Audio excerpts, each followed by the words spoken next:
Oi, pessoal!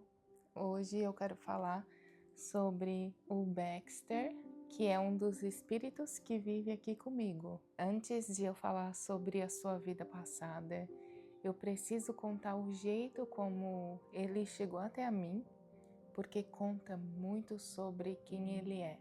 Baxter estava na minha lista de desejos por algumas semanas, mas eu ainda não tinha tomado a decisão definitiva de trazer ele aqui para casa.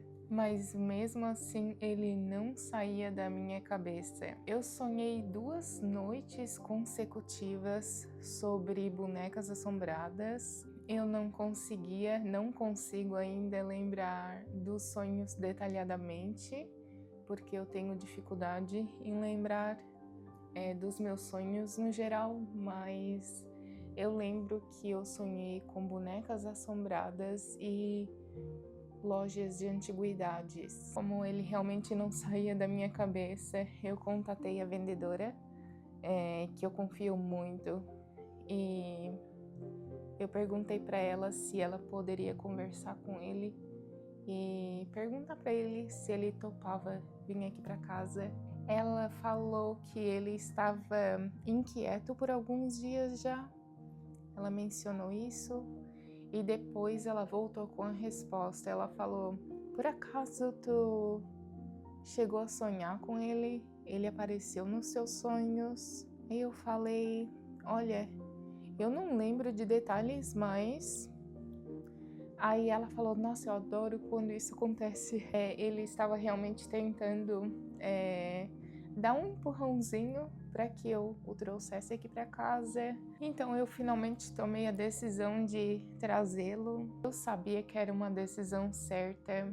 Eu senti assim no fundo do meu coração que ele pertencia aqui em casa. Agora vamos falar de sua história em vida. Baxter nasceu em Whitechapel, na Inglaterra, no bairro chamado Shadwell, próximo ao rio Tamisa, no final do século XIX. Ele tinha apenas 11 anos quando faleceu, e isso foi por volta de 1900. A vida naquela época, principalmente para uma criança órfã, era muito difícil. A mãe de Baxter faleceu quando ele tinha apenas 4 anos, mas ela deixou uma lembrança marcante. Ela dizia que ele era o último da linhagem e que ele deveria crescer, casar-se e ter vários filhos para manter o nome da família vivo.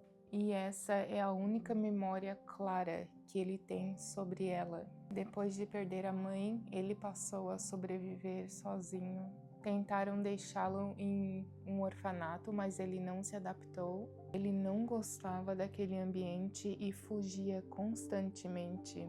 E logo ele parou de aparecer até mesmo no jantar comunitário. E em vez disso, ele fazia pequenos serviços para comerciantes. Ele limpava becos em troca de pão e peixe. Ele ajudava a descarregar carroças em troca de maçãs. E era assim que ele se mantinha vivo. Baxter cresceu rápido e ele aprendeu que ninguém podia ser confiado. Ele evitava alguns becos porque ele sabia que meninos desapareciam neles. Mas ele também aprendeu a desconfiar de alguns humanos em carruagens luxuosas, porque uma vez ele viu um amigo entrar em uma e nunca mais voltou. Ele viveu uma infância de muita desconfiança, de muita solidão. Mais tarde ele foi colocado para trabalhar numa fábrica têxtil.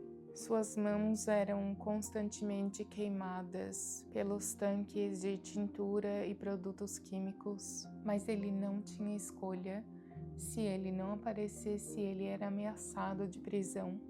E isso era muito comum na época porque não havia leis que protegessem crianças. Então Baxter cresceu exausto e frustrado e marcado por essa vida de exploração. Até que em uma noite, após uma briga violenta no dormitório, ele saiu caminhando em direção ao rio. Ele lembra de ter ouvido passos atrás dele e depois de mais nada. Esse é o último momento que ele recorda da vida. Quando ele foi recebido pela antiga cuidadora, Baxter era um espírito completamente perturbado. Ele acordava gritando no meio da noite, carregando traumas profundos consigo. Aos poucos ele foi encontrando um pouco mais de calma, mas a tristeza e solidão parece nunca ter deixado por completo.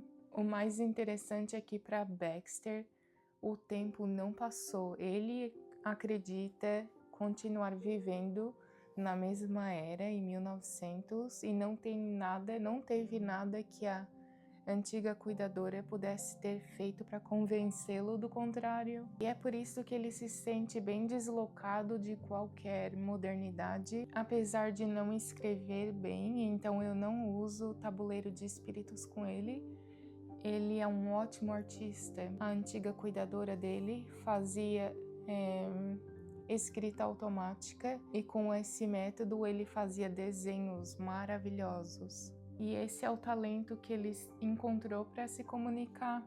Aqui em casa eu uso baralho de cigano com ele e com a ajuda de outros espíritos adultos ele consegue passar a mensagem para mim. Em uma das nossas conversas eu perguntei se ele estava fazendo amigos aqui e ele mandou cartas que representam solidão e também mencionou que a amiga dele sou eu. Mas eu não penso em desistir, nós temos uma casa cheia de crianças e espíritos e eu acredito que ele vai fazer amizades, que ele vai se adaptar bem.